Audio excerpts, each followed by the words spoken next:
Hi, I'm Jay Sellers with the Brunswick Glen Joint Water and Sewer Commission. I want to spend the next 2 minutes talking to you about what causes water main breaks. We have over 200 miles of water mains within Glen County that serve close to 30,000 customers. Some of these mains were installed as far back as the 1950s using materials that were new technology at the time, but those materials have decayed faster than we can afford to replace them.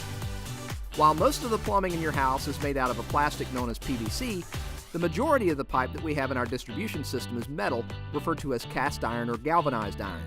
Our entire distribution network is under pressure to provide flows for your household usage and to provide fire protection at hydrants. Ideally, this pressure is around 60 psi or pounds per square inch. These metal materials naturally rust over time, sometimes leading to small cracks due to the high system pressure. When the lines crack, you may see water streaming down the street or puddles in your lawn.